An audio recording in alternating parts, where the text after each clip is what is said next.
Magandang araw mga kaibigan. Pag-usapan natin ngayon itong post ni Kipi Chu tungkol sa zero.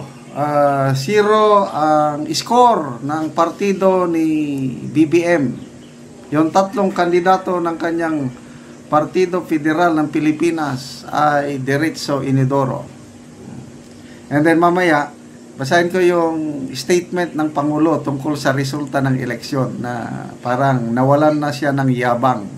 Nung unang yabang kasi yung sabi niya, we have the best candidates in town. Yung kabila, inutusan lang ng suka. Tapos we aim for 12-0. Ganon siya nung simula eh. Ngayon, wala na. Parang, I don't know, kandila na natutunaw.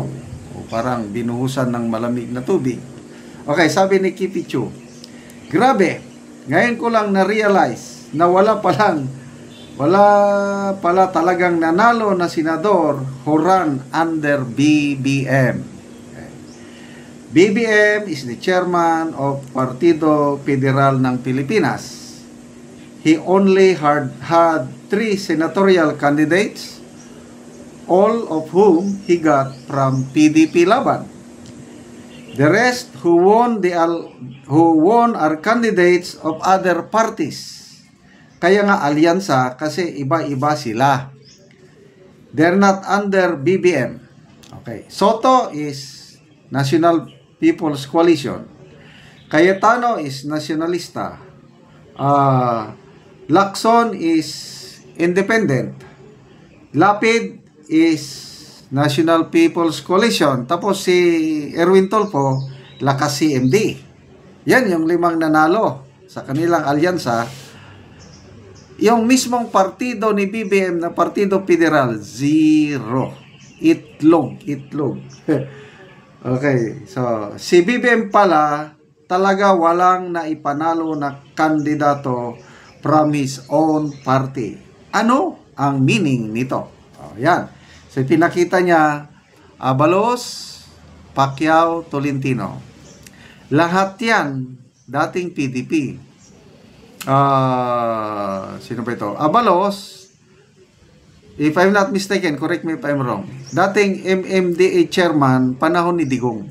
Kaya, PDP yan si Abalos.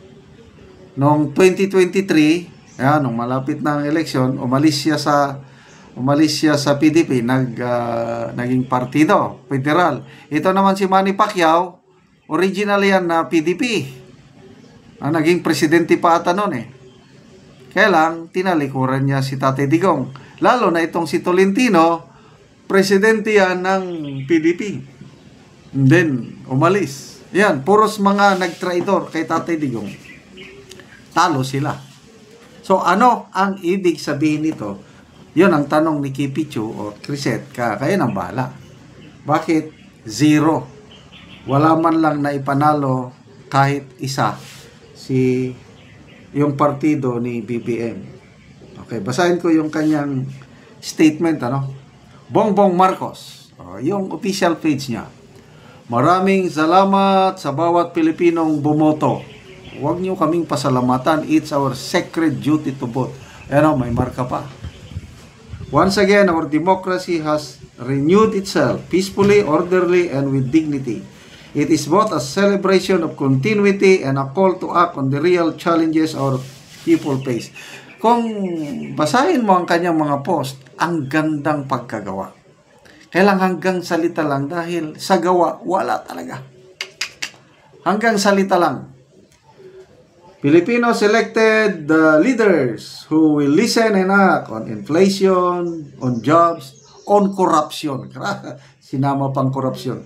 And on the everyday burdens they carry. These are issues we must face on. Di ba ang ganda? Ito ang dapat na tutukan. Inflation, jobs, corruption. Anong ginawa nila sa budget ng 2025? The most corrupt budget in the nation's history, mangled o na-chop-chop. Bakit pinabayaan niya? Kung talagang i-address niya itong sinasabi niya, bakit niya pinabayaan yung budget na ginawang Wala na.